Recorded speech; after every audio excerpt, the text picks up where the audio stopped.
She arrived in that country believing she was strong enough to start again. In the beginning, strength meant surviving. Waking up every morning, even when the language felt heavy on her tongue. Smiling when she didn't understand jokes. Pretending she wasn't lonely when silence filled her small apartment at night. Strength meant not calling home too often, not admitting how much she missed being known. Back then, in the first days of her new life, the girl from Video One, she told herself love was not a priority. She was there to build something, to prove to herself that leaving was not a mistake, that she could become someone new without losing who she was. Then she met him, not as a famous man, not as a name people whispered, but as a presence. Someone who looked at her like she wasn't temporary. Someone who listened when she talked about her fears of never belonging anywhere again. With him, the city softened. Streets felt warmer. Nights felt shorter. And for the first time since leaving her country, she felt chosen. That was what made everything dangerous. Because when you're far from home, love doesn't just feel like love. It feels like shelter. In the beginning, she ignored the signs. The way he avoided certain questions. The sudden disappearances. The phone calls he always took alone. She told herself that everyone has secrets, that trust means patience. And patience is easier when you're afraid of losing the one thing that makes you feel safe. By the time she discovered the truth, in Video Two, it wasn't shock that hurt the most. It was realization. The realization that she had loved someone honestly while only being allowed to see part of him. The realization that intimacy without truth slowly turns into loneliness. The realization that loving him meant always standing just outside his real world. After that night, after the truth finally surfaced, something inside her broke quietly. Not in a dramatic way, but in the way foundations collapse when you least expect it. Life continued around her, but she felt disconnected from it, as if she was watching her own story from a distance.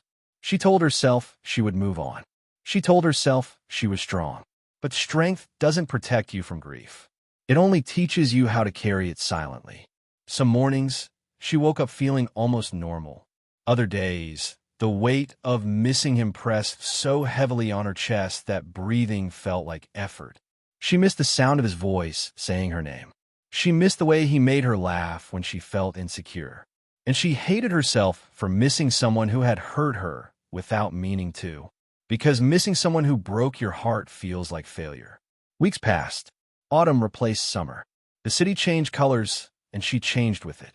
She started noticing how quiet her life felt without him. How much space love had occupied. How empty it left everything when it left. She wondered if loving him had been a mistake. But deep down, she knew the truth. The mistake wasn't loving him. The mistake was forgetting herself while doing it. When his message finally arrived, it felt like a wound reopening. Not violently, slowly. I'm leaving the city tomorrow. I don't want to leave without seeing you one last time. She read the words again and again, because part of her wanted to refuse, to protect the fragile peace she was beginning to build. But another part knew that some stories demand a final chapter, even when it hurts. They met near the river, just like the first time. The same place where, in Video One, she laughed freely before love complicated everything. The city lights reflected on the water, flickering like memories neither of them could erase. He looked exhausted, not from work, from carrying a life that never truly belonged to him. I wanted to be honest, he said. I just didn't know how to tell you the truth without losing you. She listened, her heart aching at how human he sounded. Because fear doesn't make people evil. It makes them silent. But silence has consequences. You didn't trust me enough to let me choose, she said quietly. And love without choice isn't love. It's control. That was when he finally let go of the image he had been protecting. He spoke about the loneliness of fame, about how people loved the version of him they created in their minds, about how being with her was the only time he felt invisible in the best possible way. I wasn't famous with you, he said. I was just a man. And for a moment, she almost believed that love could survive everything. But then she remembered herself, the girl who promised never to disappear again. She told him about leaving her country, about learning to be alone, about how hard it was to feel like a stranger everywhere, and how loving him made her feel safe and lost at the same time. Two people deeply connected, two people fundamentally incompatible. When he said, "I love you," it didn't sound like hope. It sounded like truth arriving too late. "I love you too," she whispered, "but I can't build a life inside someone else's shadow." They hugged, long silent, honest, a goodbye that didn't need words. And when he walked away, she didn't chase him.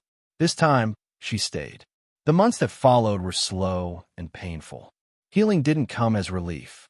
It came as discipline, choosing herself every day, sitting with loneliness instead of escaping it. Learning that love ending doesn't mean love was wrong. She started writing again, not to be heard, but to survive. Writing about immigration, about identity, about loving someone who could never fully be yours. Her words found people who felt the same, people who had left home, people who loved deeply, people who lost themselves trying. And through them, she found herself again. One evening, months later, she saw his face on a screen. Successful, smiling, applauded by strangers. The world still loved him. She felt something tighten in her chest, then release, because she no longer needed him to choose her. She had chosen herself. That night, she walked through the city alone. But for the first time since arriving, she didn't feel foreign. The city felt like home, not because love lived there, but because she did. And somewhere far away, he remembered her too. Not as a secret, not as a regret, but as the woman who loved him honestly and left with dignity. Their story didn't end with forever. It ended with truth, with growth, with the understanding that some people enter your life not to stay, but to show you who you are becoming. Because some love stories aren't meant to continue. They are meant to change you. After he left, the silence didn't arrive all at once. It crept in slowly, filling the empty spaces he used to occupy without asking permission. His absence became routine. The sound of her own footsteps echoed louder in the apartment. The chair across from her remained untouched, and sometimes, without realizing it, she would still set 2 cups on the table. She didn't cry every day. Some days passed quietly, almost peacefully, and that scared her more than the sadness, because it made her wonder if love could fade without warning, if something so intense could simply dissolve into memory. She remembered the version of herself before him, the girl from Video One, nervous, hopeful, trying to survive a new country with nothing but determination. She missed that innocence, not because it was better, but because it hadn't been wounded yet. Loving him had changed the way she loved everything else. She noticed it in small details, how she no longer trusted easily, how she hesitated before opening up, how silence no longer felt neutral, but loaded with meaning. Love had taught her depth, but also caution. Some nights, she questioned everything. What if she had stayed? What if she had accepted his life, his world, his secrets? What if love really was enough? Those questions haunted her, not because she wanted him back, but because she wanted certainty. And certainty is something love rarely gives. She realized something uncomfortable. She had been willing to shrink herself to fit into his life. Not consciously, but slowly, quietly, one compromise at a time, one unanswered question at a time. And that realization hurt more than losing him, because it meant facing her own boundaries, the ones she had ignored. Healing didn't come as forgiveness at first. It came as anger. Anger at him for hiding. Anger at herself for accepting half-truths. Anger at love for not being enough. She allowed herself to feel it all, because avoiding pain only delays healing. She began to walk more. Long walks through the city without destination. She observed couples laughing, people rushing, strangers living lives that didn't intersect with hers. And for the first time, she didn't feel excluded. She felt observant, present. She learned that loneliness isn't always the absence of people. Sometimes it's the absence of yourself. Slowly, she returned to things she had abandoned. Music she used to love before him. Places she stopped visiting because they reminded her of nights shared. She reclaimed memories one by one, stripping them of his presence until they belonged to her again. Some memories resisted, like the river. She avoided it for months because the river held too much of them. Their laughter, their silence, their beginnings and endings. But one evening, she forced herself to go back. She stood there alone, watching the water move forward without hesitation. And that's when it clicked. The river didn't stop because something ended. It kept flowing. So did she. Writing became more than therapy. It became confession. She wrote about immigration, about identity, about loving someone who could never fully show up. She wrote about choosing yourself even when love begs you not to.